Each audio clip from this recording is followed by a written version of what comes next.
Hey, I am going to show you how to make what I am calling my famous egg biscuits. These have been incredible for breakfast. We actually ate the last ones this morning, so I'm going to make another batch. Super easy. I've done a little bit of prep work, and I'll walk you through that. And then we're going to throw these in the oven. The oven's getting warm. So what I've done here is I've got about 8 eggs ready to be whisked. I'm going to add a little tiny bit of milk to this and some salt, which I need to grab. And then I've prepped my biscuit tray with shredded hash browns.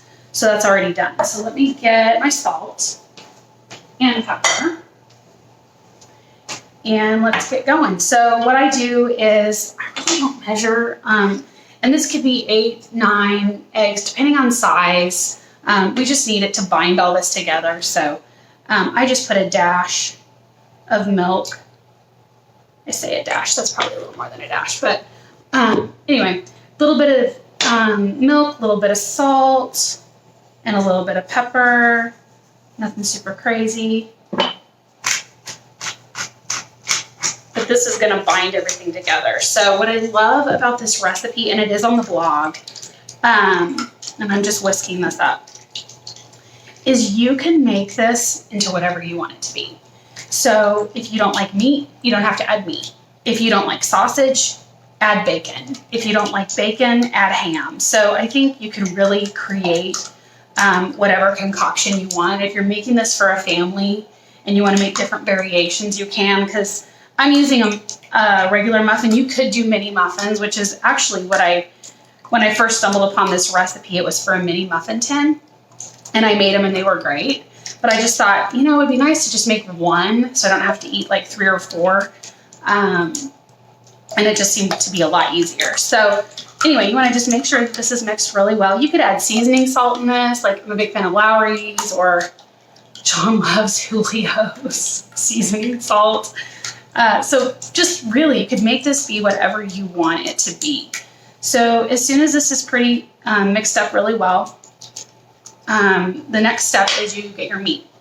So again, I have added shredded hash browns, frozen shredded hash browns, to just a small layer on the bottom. So I cooked up some sausage, just some ground sausage, and we're going to add that just a little bit, and I'll show you how much I'm adding. A little goes a long way.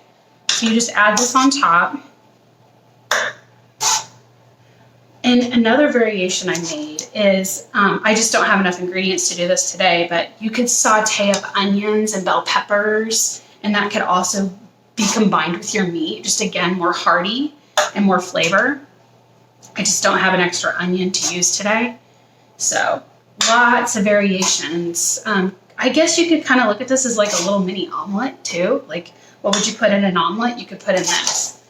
So lots of options. We're huge meat eaters here in the Unger household, so I don't skimp on the meat.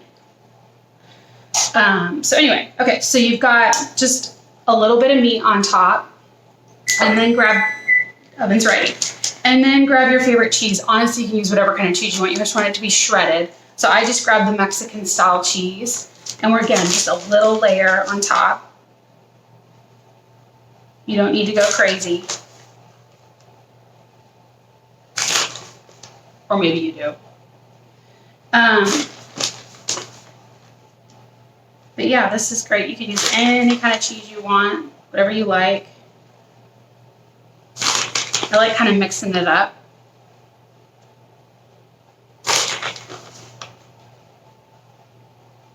And these freeze really well. Like, I just pulled out a container for the beginning of the week, and we ate off them all week, and you just pop them in the microwave for like 30 seconds. Perfect. So these freeze really nicely. So you can easily make a double batch of these, eat one batch off the week, depending on however many you need, and then freeze the other batch, and you can use it at a later date. So here's what it looks like with the cheese. Pretty straightforward. And then I like to use a bowl that has a little pouring spout, because it makes this a lot easier versus trying to ladle this in. So get my whisk off. And then, so I just have like this little spout, and it makes this so easy. I've had these mixing bowls forever. So anyway, and then I just pour it. And you don't want to fill it to the top because the egg's going to cook and bubble up. So I would say be somewhat generous. You want to fill it like maybe 3/4 full with the egg. I like to be very conservative and make sure I have enough for all of my biscuits, and then I go back if I have more. But hey, I've been known to like whip up an egg because I was short. And you just do what you gotta do. So anyway, just pour this in each of the things. And again, this is just gonna bind everything together, and the egg will cook up around everything. And then again, I just go back and fill in where some might need a little more love. Not a big deal. I think we're gonna be good.